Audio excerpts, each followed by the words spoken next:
नमस्कार दोस्तों, आप सभी का स्टडी फॉर यूपीएससी पीसीएस में स्वागत है। आज तारीख है 27 जून 2023 ईस्वी और आज का current affair news discussion video है ये। काफ़ी सारे न्यूज़ हैं आप लोगों के लिए। द हिंदू का भी न्यूज़ लेकर आया हूँ और बिहार स्पेशल का भी 2 न्यूज़ लेकर मैं आया हूँ आज। और वीडियो को अंत तक देखिएगा क्योंकि सवाल आपके करंट अफेयर के बहुत सारे यहाँ से बनेंगे, पीटी और मेंस दोनों के हिसाब से। और सबसे मुख्य चीज़ क्या होता है कि बच्चों का एनालिटिकल पावर अच्छा होना चाहिए कि एनालिसिस खुद से कर सकें, खुद से पॉइंट्स क्रिएट कर सकें, खुद से सोच सकें कि क्या अच्छा है क्या बुरा। इन सब चीज़ों के कारण अगर आप चैनल पर नए तो सब्सक्राइब ज़रूर कीजिएगा, आपको बेनिफिट ज़रूर मिलेगा, इसका तो मैं गारंटी ले सकता हूँ। कई सारे बच्चे मुझे बोलते हैं कि सर करंट का एमसीक्यू करवा दीजिए। देखिए, मैं इसका एक सॉल्यूशन लाया हूँ आप लोगों के लिए, मैं दिखा देता हूँ आप लोगों को। देखिए, ये चैनल है जिसका नाम है यूपीएससी विद प्रियंबद। ये सर का चैनल है और इस पर मैंने कोई प्रमोट नहीं कर रहा हूँ, मैं कोई पैसे वैसे लेकर। मैं आपको क्या बता रहा हूँ कि जो हम डेली न्यूज़पेपर पढ़ते हैं ना, उसी से रिलेटेड न्यूज़पेपर से एमसीक्यू बनाते हैं सर। अभी तो छोटा सा चैनल है, कुछ दिन पहले ही शुरू किया है, लेकिन अगर आप इसको रोज़ एमसीक्यू प्रैक्टिस करेंगे तो आपके लिए करंट अफेयर बर्डन नहीं बनेगा। यानी कि ऐसा नहीं होगा कि एग्ज़ाम से पहले सारा एमसीक्यू लगा रहे बैठकर, कुछ समझ नहीं आ रहा है। एक्सप्लेनेशन सहित सर बहुत अच्छे से समझाते हैं न्यूज़पेपर से। The Hindu, Indian express, Dainik Jagran, इनसे रिलेटेड सारे सवाल होते करंट अफेयर। नेशनल इंटरनेशनल तो आपका खूब अच्छे से तैयार हो जाएगा। बाकी बिहार स्पेशल तो मैं आपका तैयार करवा ही दूंगा। तो इस चैनल को ज़रूर सब्सक्राइब कीजिएगा और शेयर कर दीजिएगा भी इस चैनल को, क्योंकि बहुत ही अच्छा कंटेंट रहता है न्यूज़पेपर डिस्कशन के एमसीक्यू के मामले में। मैं न्यूज़पेपर डिस्कशन करवाता हूं और सर के चैनल पर आपको एमसीक्यू मिल जाएगा, तो इसको सब्सक्राइब कर लीजिएगा। चैनल में इसका मैं आपको लिंक दे दूंगा, वैसे सर्च भी करेंगे यूपीएससी विद प्रियंबद तो आपको मिल जाएगा। ओके, चलिए अब चलते हैं अपने मुख्य न्यूज़ से शुरू करते हैं आज का डिस्कशन। एमसीक्यू के लिए उसको तो ज़रूर ही फॉलो कीजिएगा। बार बार मैं इसलिए कह रहा हूँ, देखिए, क्योंकि मैं पैसा लेकर कोई प्रमोट नहीं कर रहा हूँ। कुछ दिनों से मैं रोज़ शेयर करता था उसको टेलीग्राम पर, यूट्यूब पर, ताकि बच्चे देखें, उनका बेनिफिट हो जाए। इसलिए मैंने आज सोचा कि वीडियो में ही क्यों ना बता दिया जाए ताकि अधिक लोगों तक पहुंच जाए। तो चलिए शुरू करते हैं आज का पहले न्यूज़ से। हेडिंग क्या है आज का कि जो हमारे रक्षा मंत्री राजनाथ सिंह जी, इन्होंने बोला है कि गुलाम जम्मू कश्मीर भारत का अभिन्न अंग है। कभी इनको ये तो नहीं बोलना पड़ता कि बिहार भारत का अभिन्न अंग है ना। तो जम्मू कश्मीर के लिए बार बार ये बोलना पड़ता है कि क्यों? क्योंकि पाकिस्तान जैसे जो देश हैं खुरापाती, वो बार बार क्लेम करते हैं कि हमारा भाग है, हमारा भाग है, हमारे पीओके पर कब्जा करके बैठे हुए हैं और उसको भी नहीं खाली कर रहा, और हमारे जम्मू कश्मीर पर भी अधिकार जताते हैं। इसलिए बार बार बोलते हैं हमारे राजनाथ सिंह जी। खैर देखिए, हेडिंग मुझे दिखाना होता है, इस न्यूज़ में कुछ ऐसा और है नहीं जिसको मैं डिस्कस करूँ। अगले न्यूज़ पर चलते हैं हम लोग। अगला न्यूज़ काफ़ी ज़्यादा इंपॉर्टेंट है आप लोगों के लिए। एक तो मैं आज का आपको राज्यपाल समझाऊंगा, राज्यपाल के कार्य और शक्तियाँ समझाऊंगा कि क्या क्या होता है। और दूसरा देखिए यहाँ पर क्या लिखा हुआ है, इसको ध्यान से देखिएगा। अभी कुछ दिन बाद डिजिटल इंडिया एक्ट भी आएगा। कौन सा एक्ट? Digital India act. क्या होगा ये, इसके बारे में आज मैं हम डिटेल में बात करेंगे हम लोग। द हिंदू में एडिटोरियल आया है इसके से रिलेटेड, तो उस पर मैं आपको डिटेल में समझाऊंगा ये विधेयक क्या है। अभी ये विधेयक है, जब ये पास हो जाएगा तब ये एक्ट बन जाएगा, अधिनियम बन जाएगा। इसको तो हम लोग बाद में डिस्कस करेंगे। लेकिन यहाँ पर चर्चा किस चीज़ की है? एआई के लिए, आर्टिफिशियल इंटेलिजेंस के लिए पूरे दुनिया भर से आवाज़ें उठ रही हैं। जो इसके बनाने वाले हैं, जो इसके कर्ता धर्ता हैं, वैसे वैसे लोग कमेंट आ रहे, आए दिन बोल रहे हैं कि एआई को रेगुलेट करना बहुत ज़रूरी हो गया है। रेगुलेट करने का क्या मतलब होता है? फैन पर आपने रेगुलेटर देखा है, बोर्ड पर लगा होता है रेगुलेटर, पंखा को कम और ज़्यादा करते हैं हम लोग। उसी तरीके से सरकार भी एक रेगुलेटर बनाना चाहती है, रेगुलेट करना चाहती है। मैंने सामान्य भाषा में समझाने के लिए बोला, मतलब क्या होता है कि एआई में सब कुछ खुला छूट नहीं होगा। एक सीमा होगी जहाँ तक लोगों को इसके उपयोग की अनुमति दी जाएगी, कंपनियों को इसके उपयोग की अनुमति दी जाएगी। क्योंकि एआई जो है, ये एलन मस्क जैसे लोगों का कहना है कि ये न्यूक्लियर से भी ज़्यादा खतरनाक है। न्यूक्लियर बॉम्ब से भी ज़्यादा खतरनाक कौन सा चीज़ है? Artificial intelligence. आप सही सुन रहे हैं जो मैं बता रहा हूँ। और ये किसी सामान्य लोगों ने, किसी चिंटू मिंटू ने नहीं बोला है, ये ऐसे ऐसे लोगों ने बोला जिन्होंने एआई को बनाया है। चैट जीपीटी का जो सीईओ है उसने बोला है, जिसने एआई पर सबसे बड़ा रिसर्च किया था कुछ दिन पहले, गूगल उन्होंने छोड़ दिया, उन्होंने बोला है। सुंदर पिचाई ने बोला है, एलन मस्क ने बोला है। इन सभी लोगों ने क्या बोला है कि एआई का रेगुलेशन ज़रूरी है। तो भारत सरकार क्या करेगी? जो एक्ट लाएगी, मानसून सत्र शुरू होगा अगले महीने जुलाई से, पता ही है आप लोगों को। 3 सत्र चलते हैं मुख्य रूप से। संविधान में क्या बोला गया है? संविधान में बोला गया है कि 2 सत्रों के बीच 6 महीने से ज़्यादा का गैप नहीं होना चाहिए। संसद का सत्र से, संविधान में यही चीज़ बोला गया है। लेकिन सामान्य तौर पर कितने सत्र होते हैं? 3 सत्र होते हैं सामान्य तौर पर। एक होता है बजट सेशन जो फरवरी माह में होता है, दूसरा होता है मानसून सेशन जो जुलाई अगस्त में होता है, और तीसरा कौन सा होता है? तीसरा होता है शीतकालीन सत्र। आपने सुना होगा जो दिसंबर के आसपास में शीतकालीन सत्र होता है। 3 सत्र होते हैं। तो मानसून सत्र में भारत सरकार विधेयक लाने जा रही है और बहुत ही ज़्यादा डिमांडिंग है ये, बहुत सालों से इस पर चर्चा हो रही थी, क्यों नहीं सरकार ला रही है। आपको पता होगा कि IT एक्ट 2000 है अपने देश में, जो 23 साल पुराना हो गया है। जो बच्चे 2000 में जन्मे हैं वो भी 23 साल के हो गए हैं अब। तो 2000 IT एक्ट जो है वो पुराना हो गया है। नए नए टेक्नोलॉजियों के लिए उसमें जो क्लॉज हैं वो नहीं जोड़े गए हैं। तो भारत सरकार नया एक्ट लाने की सोच रही है। उसी में उसने बोला, इलेक्ट्रॉनिक और सूचना प्रौद्योगिकी राज्य मंत्री राजीव चंद्रशेखर ने कहा कि आर्टिफिशियल इंटेलिजेंस मददगार होने के साथ साथ यूजर्स के लिए हानिकारक भी साबित हो सकता है। इसलिए सरकार AI के लिए नो गो एरिया, नो गो ऐसे नहीं समझ आएगा, नो गो एरिया मतलब इससे आगे आप नहीं जा सकते, वो डिफाइन करना चाहती है भारत सरकार। एक ब्रॉडकास्ट कार्यक्रम में उन्होंने कहा कि आगामी मानसून सत्र में digital personal data protection bill सरकार संसद में पेश करेगी। अब मुझे एक चीज़ बताइए, जैसे ही मैंने digital personal data protection bill का नाम लिया तो आपके दिमाग में कौन सी समिति आ जाने चाहिए? 2019 में इस समिति को बनाया गया था और वेरी वेरी इंपॉर्टेंट समिति है। कौन सा? जस्टिस श्री कृष्ण सिंह समिति। जस्टिस ये सुप्रीम कोर्ट के न्यायाधीश थे और श्री कृष्ण सिंह समिति है। इन्होंने क्या बोला है कि पर्सनल डेटा संबंधी बहुत सारे सुझाव दिए। इन्होंने पर्सनल डेटा प्रोटेक्शन एक्ट को भारत में लागू करने के लिए भी इन्होंने सुझाव दिए थे कि भाई ऐसा होना चाहिए कि राइट टू फॉरगेट होना चाहिए। मतलब सोचिए, आपने कहीं पर कोई वेबसाइट पर एक फ़ोन नंबर दे दिया अपना, अब आगे 10 साल तक उस वेबसाइट से आपको या अलग अलग वेबसाइट से आपको बीमा के लिए कॉल, कभी ऐसे रैंसम के लिए कॉल, कभी फ्रॉड कॉल आते रहते हैं। इसको क्या कहा जाता है कि डेटा का मिसयूज हो रहा है। ठीक है भाई, मैंने जब आपकी कंपनी की हमें ज़रूरत थी तब हमने आपको डेटा दिया। अब आपकी कंपनी की मुझे ज़रूरत नहीं है तो अब मुझे अधिकार है कि मैं अपना डेटा आपके कंपनी के वेबसाइट से डिलीट कर दूँ। ऐसा होना चाहिए कि नहीं? इसी अधिकार को क्या कहा जाता है? राइट टू फॉरगेट का अधिकार कहा जाता है। ओके, देखिए यहाँ पर लिखा हुआ है कि यूजर्स की इजाज़त के बगैर देश से बाहर भी नहीं ले जा सकेगा। अगर मैंने इजाज़त दे दिया कि मेरा डेटा भारत के बाहर नहीं जाना चाहिए, तो भारत में जो भी कंपनी है उनके सर्वर पर स्थित होना चाहिए मेरा डेटा। अमेरिका किसी सर्वर पर मेरा डेटा नहीं होना चाहिए। जैसे मान लीजिए मैंने इंस्टाग्राम पर कर दिया कि मेरा डेटा इस देश से बाहर नहीं जाना चाहिए, तो इंस्टाग्राम के अमेरिका के सर्वर पर मेरा डेटा सेव नहीं होगा। ये सब विधेयक लाने की कोशिश करेगी। हम लोग इसको डिजिटल इंडिया विधेयक को आगे डिस्कस करेंगे। लेकिन मुझे मुख्य रूप से क्या समझाना था कि AI के लिए आपको ये सोचना है आज बैठकर और पॉइंट लिखने की कोशिश करना है कि AI के लिए AI से कौन कौन से नुकसान हैं। केवल और केवल नुकसान लिखना है, आज कोई फ़ायदा नहीं लिखना है AI का। केवल और केवल बैठ के नुकसान लिखना है इसका कि AI के कौन कौन से नुकसान हो सकते हैं। 10 पॉइंट लिखने की कोशिश कीजिए, सोचिए, सर्च कीजिए, खुद से दिमाग लगाइए कि AI का क्या क्या दुरुपयोग हो सकता है। खुद से सोच कर लिखिएगा, जिस तरह से हो सके उस तरह से लिखिएगा। इसको बांट भी सकते हैं कि भाई सामाजिक रूप से क्या नुकसान है, आर्थिक रूप से कौन सा नुकसान है, राजनीतिक रूप से कौन सा नुकसान है, ऐसे डिवाइड करके लिखिए। जैसे मैं आपको एक एग्जांपल देता हूँ। रिपब्लिक भारत एक चैनल है, बकवास चैनल है, न्यूज़ चैनल का। उसने क्या किया कि एक झूठा AI क्रिएटेड एक इमेज था, किसी ने ऑनलाइन कहीं पर पोस्ट कर दिया था, जिसमें था कि पेंटागन पर अटैक हो गया है। पेंटागन क्या है? ये अमेरिका के जो सैन्य मुख्यालय है पेंटागन, उस पर अटैक का AI द्वारा क्रिएटेड एक फेक इमेज था जो रियल लग रहा था। AI इतना ज़्यादा फेक क्रिएट करती है वो रियल हो जाता है। तो उसको लेकर उन रिपब्लिक भारत वालों ने फेक न्यूज़ चला दिया। उनके ऊपर कोई जुर्माना भी नहीं लगा, ना तो उनको कोई पाबंदी लगाई गई, ना तो कोई उनको सज़ा हुई। सोचिए, इतना बड़ा चैनल जिसको देश भर में देखते हैं वो फेक न्यूज़ चलाता है और कोई कार्रवाई नहीं होती है ना। और एक यूट्यूबर को उठा को NSA भी लगा देते हैं। खैर चलिए, छोड़िए इन सब चीज़ों पर हमें क्या जाना। लेकिन मैं आपको क्या बता रहा हूँ, नुकसान लिखना है आपको AI का, क्योंकि सवाल पूछे जा सकते हैं। ओके, अब देखिए यहाँ पर क्या है। राज्यपाल के बारे में टिप्पणी की गई है कि 57% विधेयक को राज्यपाल ने 1 महीने के भीतर ही सहमति दे दी। अब कहाँ का राज्यपाल ने दी हमारे लिए मायने नहीं रखता है। क्या मायने रखता है कि भाई राज्यपाल की शक्तियाँ कौन कौन सी हैं, आर्टिकल कौन कौन से हैं। क्योंकि BPSC में, PCS में राज्यपाल फेवरेट टॉपिक होता है PCS वालों का।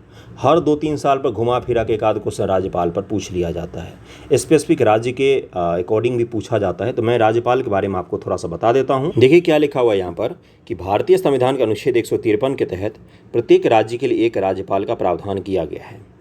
एक व्यक्ति को 2 या 2 से अधिक राज्यों का राज्यपाल के रूप में नियुक्त किया जा सकता है। राज्यपाल केंद्र सरकार का एक नामित व्यक्ति होता है जिसे राष्ट्रपति के द्वारा नियुक्त किया जाता है। संविधान के मुताबिक राज्य का राज्यपाल दोहरी भूमिका अदा करता है। कौन कौन सी भूमिका अदा करता है? वह राज्य के मंत्रिपरिषद की सलाह मानने को बाध्य राज्य का संवैधानिक प्रमुख होता है। राज्य के मंत्रिपरिषद की सलाह मानना बाध्यकारी है राज्यपाल के लिए। राज्यपाल और राष्ट्रपति जी की सभी शक्तियां लगभग में समान हैं। हाँ, राष्ट्रपति जी की कुछ शक्तियां किसी मामले में अधिक है, तो राज्यपाल को भी कुछ शक्तियां गवर्नर के रूप में विवेकाधीन शक्तियां कुछ अधिक दी गई हैं राष्ट्रपति जी की तुलना में। जब भी पढ़िएगा राज्यपाल और राष्ट्रपति को तो कंपेयर करके पढ़िएगा, क्योंकि कुछ ही पॉइंट्स ऐसे हैं जो अलग हैं, बाकी सारे डिट्टो कॉपी पेस्ट हैं एक दूसरे में, तो पढ़ने में आपको आसानी होगी। इसके अतिरिक्त वह केंद्र सरकार और राज्य सरकार के बीच एक महत्वपूर्ण कड़ी के रूप में भी काम करता है। राज्यपाल कौन कौन से काम करता है? एक तो राज्य के मंत्रिपरिषद की सलाह से काम करता है और एक कड़ी के रूप में काम करता है केंद्र और राज्य के बीच में। अनुच्छेद 157 और 158 के तहत राज्यपाल पद के लिए पात्रता संबंधी आवश्यकताओं को निर्देशित किया गया है। इसके लिए पात्रताएं निम्नलिखित हैं। कौन कौन सी पात्रताएं होनी चाहिए राज्यपाल के लिए? वह भारत का नागरिक हो, आप सभी भारत के नागरिक हैं। आयु कम से कम 35 वर्ष हो, बहुत सारे लोग इसमें से छोटे होंगे, अभी कहाँ 35 साल के हो जाएंगे भाई। संसद के किसी भी सदन या राज्य विधायिका का सदस्य नहीं होना चाहिए। लाभ का पद धारण न करता हो। शिक्षा संबंधी कोई प्रावधान नहीं है। तो अगर एजुकेशन की दृष्टि से देखें तो आप सभी ओवर एजुकेटेड हैं राज्यपाल पद के लिए, बस उम्र का वेट कीजिए, उसके बाद बन जाना है ना। ये क्या मैंने बताया है, याद करने के लिए मैंने बताया है कि देखो भाई, ये संविधान में लिखित है। सवाल कैसे पूछे जाते हैं कि संविधान में वर्णित राज्यपाल पद के लिए पात्रताएं कौन कौन सी हैं निम्न में से। तो वह भारत का नागरिक होना चाहिए, उम्र 35 वर्ष हो है कम से कम, संसद के किसी भी सदन या राज्य विधायिका का सदस्य नहीं होना चाहिए, लाभ का पद धारण न करता हो। ओके। राज्यपाल को संविधान के अनुच्छेद 161 के तहत क्षमादान और दंड विधान आदि की भी शक्ति प्राप्त है। कौन सा आर्टिकल के तहत? 161 के तहत राज्यपाल को कुछ शक्तियाँ दी गई हैं। कुछ विवेकाधीन शक्तियों के अतिरिक्त राज्यपाल को उसके अन्य सभी कार्यों में सहायता करने और सलाह देने के लिए मुख्यमंत्री की अध्यक्षता में एक मंत्रिपरिषद का गठन किए जाने का प्रावधान अनुच्छेद 163 में किया गया है। ओके। राज्य के मुख्यमंत्री और अन्य मंत्रियों की नियुक्ति राज्यपाल के द्वारा की जाती है। आर्टिकल 164, राज्यपाल राज्य के विधानसभा द्वारा पारित विधेयक को अनुमति देता है, अनुमति रोकता है अथवा राष्ट्रपति के विचार के लिए विधेयक को सुरक्षित रखता है। राज्यपाल के पास एक अनोखी शक्ति दी गई है। कौन सी शक्ति? कि किसी विधेयक को, मान लीजिए कोई ऐसा विधेयक आ गया जिस पर राज्यपाल क्या चाहता है ना कि हम इसको राष्ट्रपति जी के लिए भेज दें, तो क्या करेगा? या तो विधेयक को अनुमति दे सकता है या विधेयक को अनुमति देने से मना कर सकता है। लेकिन अगर जो स्टेट का जो विधायिका है वो फिर से भेजेगी तो राज्यपाल को उसकी अनुमति देनी पड़ती है। या तीसरा भी उसके पास ऑप्शन होता है कि वो क्या करेगा? राष्ट्रपति जी के विचार के लिए भेज देगा उस विधेयक को। राष्ट्रपति जी इस विधेयक को ठुकरा भी सकते हैं, इसको स्वीकृत भी कर सकते हैं। और फिर से राज्य विधेयक क्या करेगा? फिर से राज्य विधेयक ने पारित किया और फिर से राज्यपाल ने राष्ट्रपति जी के पास भेज दिया, तो क्या राष्ट्रपति जी बाध्य हैं इस बार उसको अनुमति देने के लिए? नहीं, राष्ट्रपति जी फिर से उसको मना कर सकते हैं उस विधेयक को कि हम इसकी अनुमति नहीं देते हैं। ये अनोखी शक्ति किसके पास होती है? राज्यपाल के पास होती है। इसको जरूर ध्यान में रखिएगा। और ये राज्यपाल की विवेकाधीन शक्ति होती है कि किस विधेयक को राष्ट्रपति महोदय के लिए भेजे या किस विधेयक को ना भेजे। ये चीज़ क्लियर हो गया होगा। राज्यपाल कुछ विशिष्ट परिस्थितियों में अध्यादेश को प्रख्यापित कर सकता है आर्टिकल 213 के तहत। और राष्ट्रपति जी किसके तहत अध्यादेश जारी करते हैं? तो आर्टिकल 123 के तहत। 123 में 90 जोड़ेंगे तो 213 आ जाता है। ओके, ये चीज़ क्लियर हो गया होगा। राज्यपाल के राज्य संबंधी बीच विवाद के तत्व कौन कौन से होते हैं? राज्यपाल की परिकल्पना एक गैर राजनीतिक प्रमुख के रूप में की गई है जिसे मंत्रिपरिषद की सलाह पर कार्य करनी चाहिए। हालांकि राज्यपाल को संविधान के तहत कुछ विवेकाधीन शक्तियां भी प्राप्त हैं। उदाहरण के लिए, राज्य विधानमंडल द्वारा पारित किसी विधेयक को स्वीकृति देना या रोकना, किसी पार्टी को बहुमत साबित करने के लिए आवश्यक समय का निर्धारण, या आमतौर पर किसी चुनाव में त्रिशंकु जनादेश के बाद बहुमत साबित करने के लिए सबसे पहले किस पार्टी को आमंत्रित करना है, ये राज्यपाल के विवेकाधीन शक्तियां हैं। लेकिन एक चीज़ का ध्यान रखिएगा, कितने दिनों में उसको बहुमत साबित करना है। अगर जैसे कर्नाटक में क्या हुआ था कि राज्यपाल ने भारतीय जनता पार्टी के पक्ष में फैसला देते हुए बोला था कि आपको 1 महीने का हम मोहलत देते हैं, आप 1 महीने में क्या कीजिए कि अपना बहुमत साबित कीजिए। 2018-19 की मैं बात बता रहा हूँ।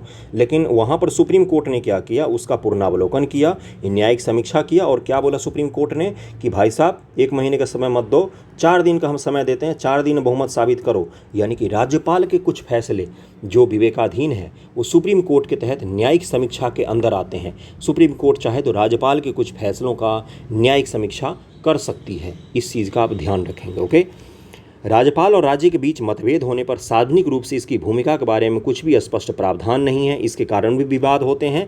राज्यपाल का कार्यकाल 5 वर्ष का होता है। वो राष्ट्रपति के प्रसाद पर्यंत ही पद पर बना रह सकता है। कार्यकाल के लिए कोई उनको संवैधानिक रूप से सुरक्षा नहीं दी गई है और 5 वर्ष से पहले भी उनको तबादला कर दिया जाता है। 5 वर्ष के बाद भी अपने पद पर बने रहते हैं कई बार। वर्ष 2001 में संवैधानिक कामकाज की समीक्षा पर गठित राष्ट्रीय आयोग ने माना कि राज्यपाल की नियुक्ति और संघ के लिए इसकी निरंतरता आवश्यक है। ऐसी आशंका जाहिर की जाती है कि राज्यपाल प्रायः केंद्रीय मंत्रिपरिषद से प्राप्त निर्देशों के अनुसार काम करता है, कि केंद्र सरकार का संपूर्ण रूप से भक्त बनकर रहते हैं राज्यपाल, ऐसा आरोप भी लगाया जाता है। आरोप शब्द मैं यूज कर रहा हूँ, लिखते समय बोलते समय शब्दों की मर्यादा को ध्यान में रखिएगा।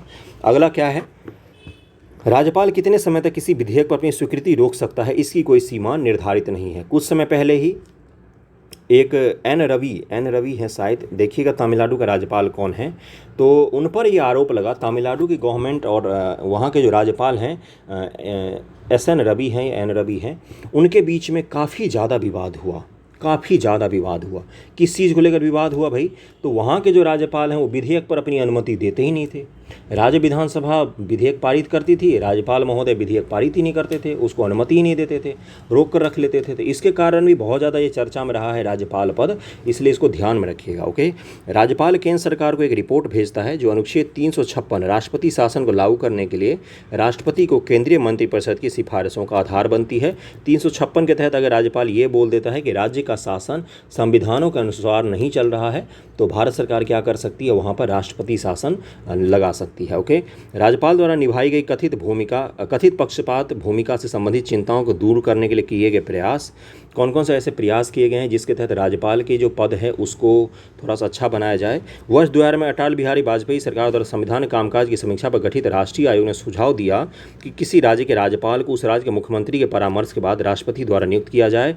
ओके, सरकारी आयोग का क्या प्रस्ताव था, केंद्र राज्य संबंधों पर गठित 1983 में गठित सरकारी आयोग ने प्रस्ताव दिया कि राज्यपाल के चयन में भारत के उपराष्ट्रपति और लोकसभा का अध्यक्ष प्रधानमंत्री के बीच परामर्श किया जाना चाहिए। एक और आयोग बना था, पुंछी समिति का क्या प्रस्ताव था भाई, तो केंद्र राज्य संबंधों पर 2007 में गठित न्यायमूर्ति मदन मोहन पुंछी समिति ने अपनी रिपोर्ट में कहा कि प्रधानमंत्री, गृहमंत्री, उपराष्ट्रपति, लोकसभा का अध्यक्ष, संबंधित मुख्यमंत्री की एक समिति द्वारा राज्यपाल का चयन किया जाना चाहिए। इन्होंने सुझाव दिया था। पुंछी समिति ने संविधान से प्रसाद परंत सिद्धांत को हटाने की सिफारिश की, लेकिन राज्य सरकार की सलाह के खिलाफ रहने वाले मंत्रियों को मुकदमा चलाने की मंजूरी पर राज्यपाल के अनुमोदन के अधिकार का समर्थन किया था। इसने राज्य विधानमंडल द्वारा राज्यपाल पर महाभियोग चलाने के प्रावधान का भी समर्थन किया था। तो राज्यपाल के बारे में मैंने एक ओवरऑल आपको व्यू दे दिया है। अब आप क्या करेंगे, लक्ष्मीकांत की बुक उठाएंगे, राज्यपाल की सभी शक्तियों को डिटेल में पढ़ेंगे और उसको लिखने की कोशिश करेंगे कि भाई राज्यपाल से जुड़े हुए आर्टिकल कौन कौन से हैं, क्या क्या विवाद है, उन सब को। ओके, अगले टॉपिक पर हम लोग चलते हैं। अगला टॉपिक क्या है, अगला टॉपिक है ग्रीन हाइड्रोजन अपनाने की राह में अड़चनें कम नहीं। देखिए, ग्रीन हाइड्रोजन के बारे में मैंने 1 बार 2 बार 3 बार आपको समझाया है।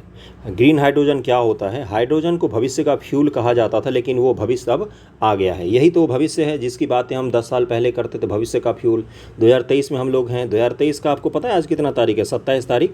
2 से 3 दिन बाद जून भी ख़त्म हो जाएगा और जुलाई शुरू हो जाएगा। 7वां महीना साल का है ना, और सितंबर में आपका एग्ज़ाम है, तो थोड़ा सा गुड मॉर्निंग हो जाइए। तो ग्रीन हाइड्रोजन के बारे में आपसे पूछा जाएगा कि ग्रीन हाइड्रोजन को हम बढ़ावा तो दे रहे हैं, भारत सरकार ने मिशन भी शुरू किया ग्रीन हाइड्रोजन के लेकर, लेकिन इसके राह में कौन कौन सी बाधाएं हैं गुरु, उसके बारे में बताओ। देखिए, सबसे पहले मैं एक बार सामान्य भाषा में ग्रीन हाइड्रोजन समझा देता हूँ। देखिए, हाइड्रोजन उत्पादन किस तरह से किया जाएगा। हाइड्रोजन दुनिया में सबसे ज़्यादा पाई जाने वाली एलिमेंट में से एक है, बहुत ही ज़्यादा पाई जाती है। जब हाइड्रोजन एनर्जी सक्सेसफुल हो जाएगा तो दुनिया से ऊर्जा संकट समाप्त हो जाएगा।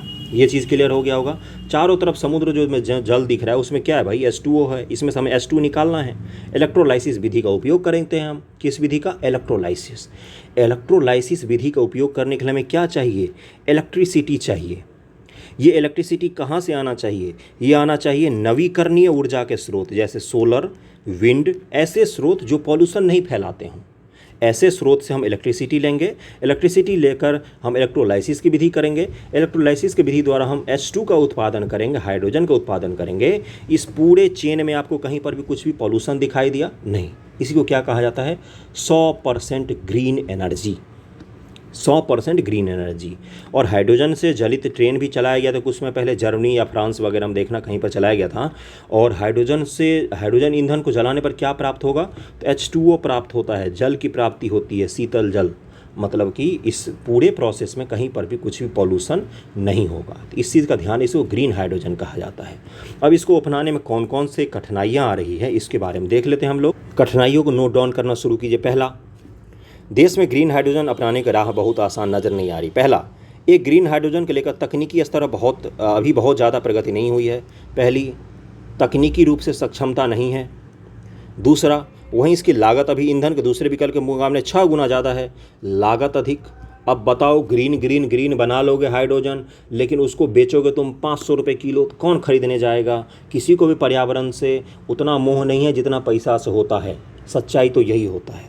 तो मैं क्या बता रहा हूँ, कोई भी नहीं खरीदने जाएगा, यानी कि इसकी लागत को भी कम करना है। दूसरी मुश्किल यही है। इतना ही नहीं, ग्रीन हाइड्रोजन को अमेरिका और यूरोप के विकसित देशों ने बहुत ज़्यादा सब्सिडी देना शुरू कर दिया है। अब सब्सिडी वो दे रहे थे, क्या होगा? उनका जो ग्रीन हाइड्रोजन है वो सस्ता बिकेगा। और हमारे पास तो उतना पैसा है नहीं कि हम किसानों को भी सब्सिडी दें और ग्रीन हाइड्रोजन को भी सब्सिडी दें। अब सब्सिडी अगर हम नहीं देंगे तो महंगा बिकेगा, यानी कि फिर से उन्हीं का दबदबा बन जाएगा हाइड्रोजन एनर्जी में, जिनसे अभी एनर्जी हम सब पूरी दुनिया खरीदती है। अमेरिका तेल बेचता है पूरी दुनिया को, उसी से अगर हम हाइड्रोजन एनर्जी भी खरीदेंगे तो हाइड्रोजन बनाने का लाभ क्या हुआ? जब हमें फिर से किसी न किसी पर डिपेंडेंट ही रहना पड़ेगा तो इसका क्या लाभ हुआ? ओके। ऐसे में अगर भारत सरकार को उनका मुकाबला करना है तो खजाने का मुंह खोलना पड़ेगा। केंद्र ने इसी साल जनवरी में 19,744 करोड़ रुपए के ग्रीन हाइड्रोजन मिशन को मंजूरी दी है। ग्रीन हाइड्रोजन मिशन के लिए कितना रुपये का आवंटन किया गया है? 19,744 करोड़ रुपए। इसके बाद कई बड़ी कंपनियों ने घोषणाएं की है। शोध agency global trade research initiative ने सोमवार को एक रिपोर्ट में भारत में ग्रीन हाइड्रोजन के इस्तेमाल की राह में कई अड़चनों की तरफ सरकार का ध्यान आकर्षित करवाया। और क्या कहा कि मसलन भारत में मौजूद दूसरे किसी भी ईंधन के मुकाबले ग्रीन हाइड्रोजन 6 से 8 गुना तक महंगा है। उदाहरण के तौर पर भारत में प्राकृतिक गैस उत्पादित बिजली की कीमत 2 से 5 सेंट प्रति किलोवाट घंटा है और कोयले से उत्पादित बिजली 5 से 10 पैसे सेंट प्रति किलोवाट है। और ग्रीन हाइड्रोजन के लिए 4 सेंट, पवन ऊर्जा से उत्पादित बिजली के लिए 2 सेंट, इतना ज़्यादा पैसा खर्च करना पड़ेगा। ये चीज़ क्लियर हो गया होगा। देखिए यहाँ पर क्या लिखा हुआ है, अगर ग्रीन हाइड्रोजन का निर्माण किया तो उसकी लागत 22.5 सेंट प्रति किलोवाट होगी।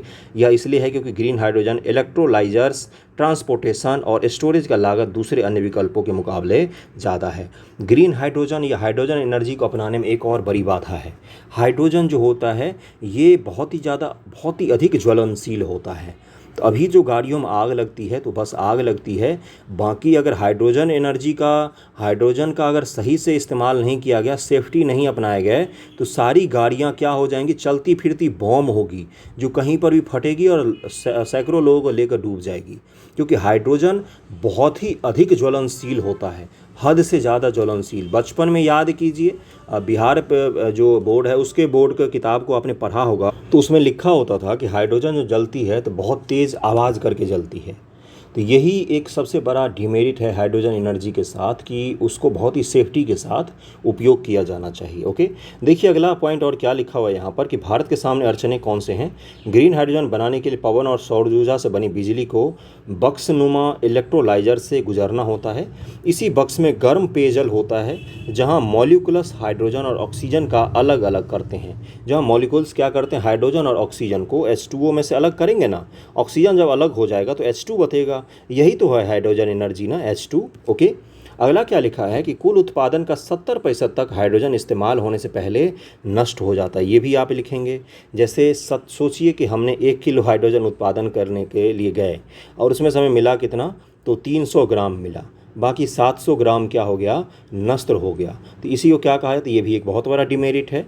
यानी कि चूंकि भारत जैसे देश में साफ और स्वच्छ पेयजल की पहले से ही समस्या है, तो ऐसे में बड़े पैमाने पर ग्रीन हाइड्रोजन बनाने के लिए स्वच्छ पेयजल देने के लिए नगर निगमों पर दबाव बनेगा।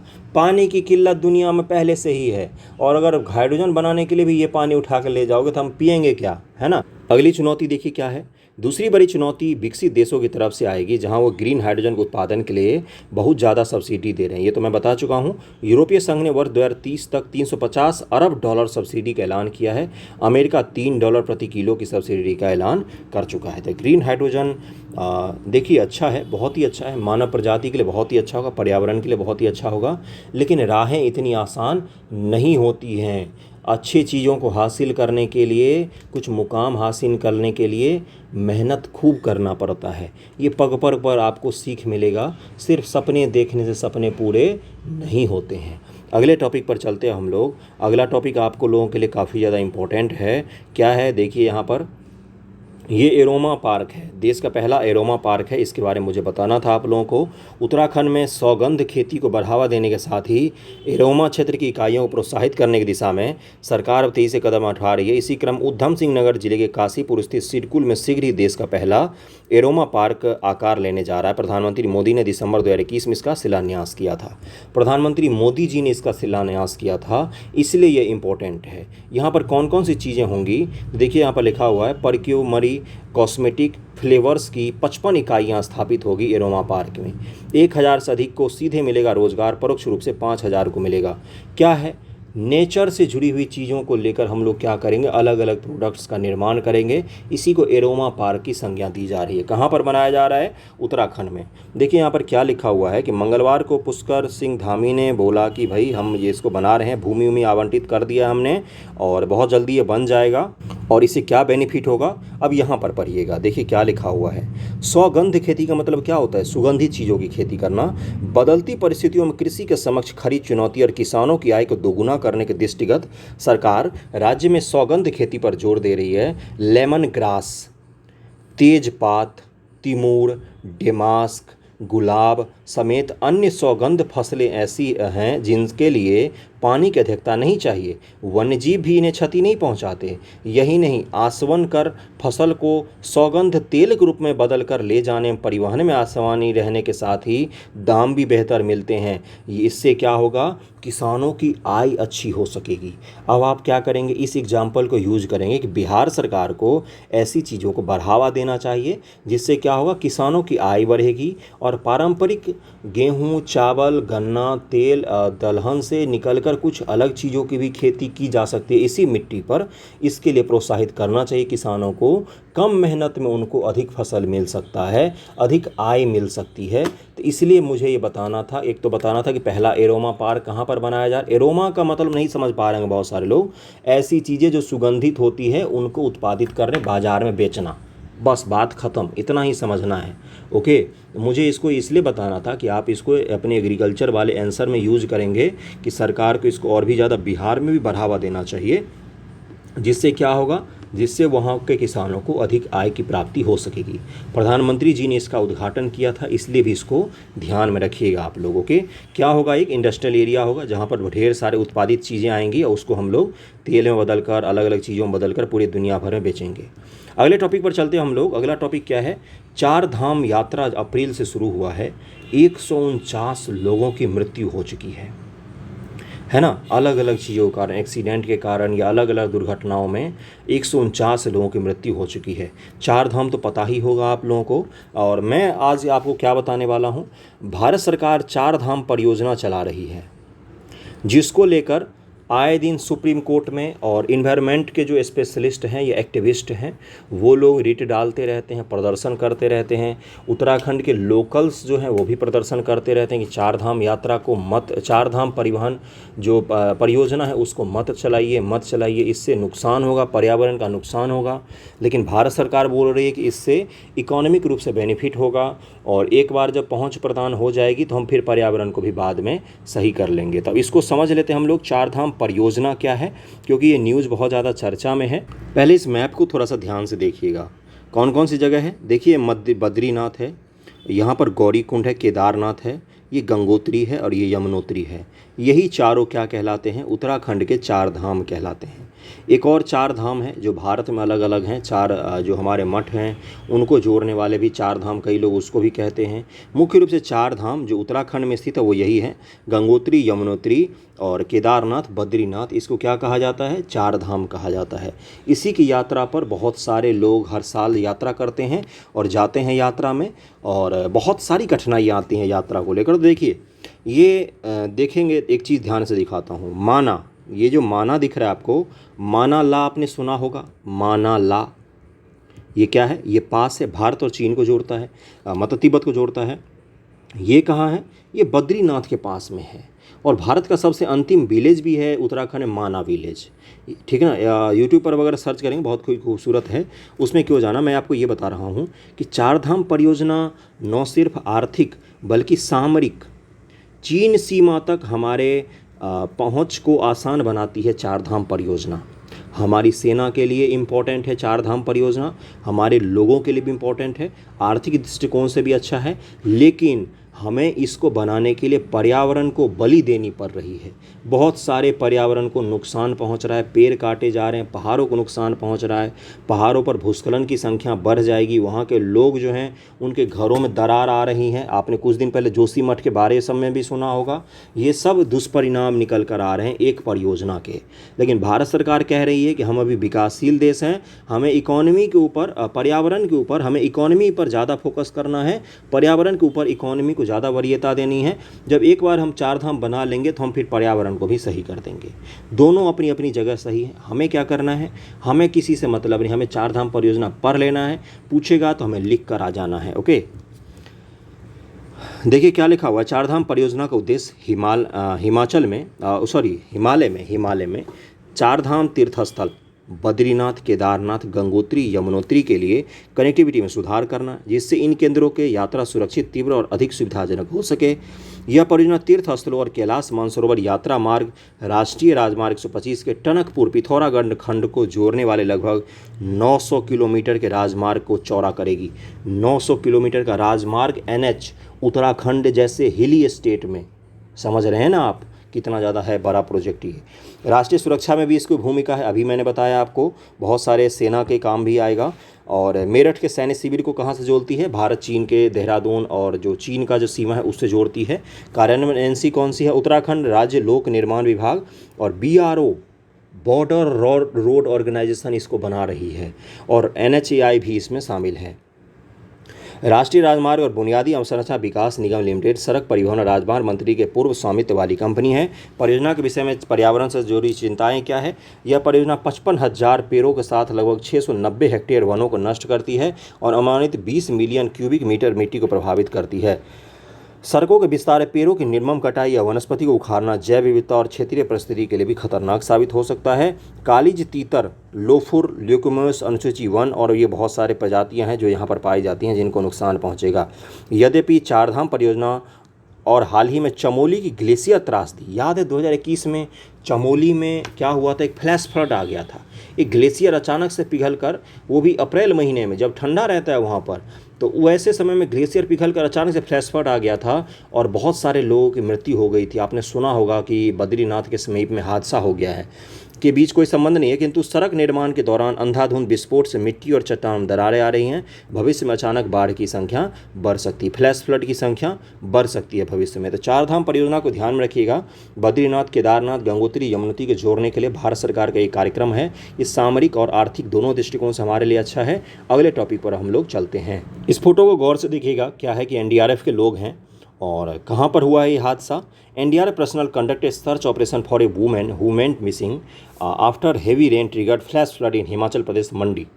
हिमाचल प्रदेश के मंडी में फ्लैश फ्लड आया। फ्लैश फ्लड मैं आप लोगों को समझाऊंगा क्या होता है। कुछ दिन पहले मैं भी गया था, हिमाचल नहीं उत्तराखंड में गया था, नैनीताल। बहुत खूबसूरत जगह है, बहुत ही खूबसूरत। सोचिए मैं जून महीने में गया था और मुझे वहाँ पर ठंड लग रही थी। वहाँ तो एसी तो होता ही नहीं कहीं पर। अचानक से रात को हम लोग निकल गए थे गाड़ी से और फिर गए थे। मैं क्यों बता रहा हूँ आपको, मैं अपने यात्रा वृत्तांत ब्लॉग नहीं बना रहा हूँ कि हेलो गाइस आई एम इन नैनीताल, ऐसा कुछ नहीं। मैं आपको ये बता रहा हूँ कि बहुत ही खूबसूरत होते हैं पहाड़, लेकिन उतने ही खतरनाक भी होते हैं अगर उनको सही से। फ्लैश फ्लड क्या होता है ये मैं जब आपको समझाऊंगा तो आपको पता चलेगा क्या इसमें दिक्कत आ रही है, फ्लैश फ्लड क्यों देखने को मिलता है। बहुत खूबसूरत होते हैं पहाड़, लेकिन वहाँ पर उसको उतना ही सहेज कर रखना भी पड़ता है। नैनीताल में प्लास्टिक बैन होता है, क्योंकि पता है क्या होगा, प्लास्टिक से क्या होता है, प्लास्टिक इधर उधर फैल जाएगा, फिर उसके ऊपर मिट्टी की परतें बैठ जाती हैं। मिट्टी की परतें जब बैठ जाएगी तो एक मिट्टी की परत और दूसरे मिट्टी की परत के बीच में संपर्क कमज़ोर हो जाता है, जिससे क्या होता है, लैंडस्लाइड बढ़ जाते हैं। पहाड़ जो हैं हिमालय अपने, वो किस चीज़ के बने हुए हैं पता है आपको? मिट्टी का पहाड़ है पूरा का पूरा हिमालय। इसीलिए इतना ज़्यादा भूस्खलन होता है। अगर आप गौर से देखने जाएंगे, कभी आप अगर जाएंगे उत्तराखंड या हिमाचल में यात्रा करेंगे या नेपाल में भी गए होंगे ऊंचे हिमालय की तरफ, तो वहाँ पर आपको दिखेगा ये तो मिट्टी का पहाड़ है, ये तो धराम से सारे के सारे नीचे आ जाते हैं। इतना ज़्यादा सेंसिटिव है पहाड़। वहाँ पर फ्लैश फ्लड आने के बहुत सारे कारण हैं, उसमें से कुछ मानवीय कारण भी है। फ्लैश फ्लड का मतलब होता है, मैं समझा देता हूँ, फ्लैश फ्लड और लैंड स्लाइड मैं दोनों समझाऊंगा। आपदा प्रबंधन में लैंड स्लाइड से सवाल पूछे जाते हैं, भूस्खलन जिसको कहा जाता है, फ्लैश फ्लड से भी पूछा जाता है। अब देखिए क्या होता है, देखिए क्या लिखा हुआ है यहाँ पर कि हाल ही में हिमाचल प्रदेश के कई हिस्सों में हुई भारी बारिश के कारण फ्लैश फ्लड और भूस्खलन की स्थिति उत्पन्न हुई। आपको लग रहा है नहीं ये 2023 का न्यूज़ है? पता ही कब का न्यूज़ है? 2021 का। हर साल ही ऐसी घटनाएं होती हिमाचल उत्तराखंड में और अलग अलग जगहों पर हिली स्टेट में। फ्लैश फ्लड और भूस्खलन क्या होता है मैं समझा देता हूँ। परिचय: भूस्खलन को सामान्य रूप से सैल, मलबा या ढाल से गिरने वाली मिट्टी के बृहद संरचना के रूप में परिभाषित किया जाता है। मिट्टी देखिए, पहाड़ ऐसे होते हैं और हम सड़क यहाँ से काट के बनाते हैं। अब यहाँ का जो मिट्टी है ये अगर स्लोप सही नहीं होगा, स्लोप इसको कहा जाता है, ये अगर सही नहीं होगा, ये स्लोप ऐसे ना होकर ऐसे बना दिया जाएगा तो यहाँ की जो मिट्टी है वो ग्रेविटी के कारण क्या हो जाएगी, खिसक कर नीचे आ जाएगी। इसी को क्या कहा जाता है, भूस्खलन कहा जाता है।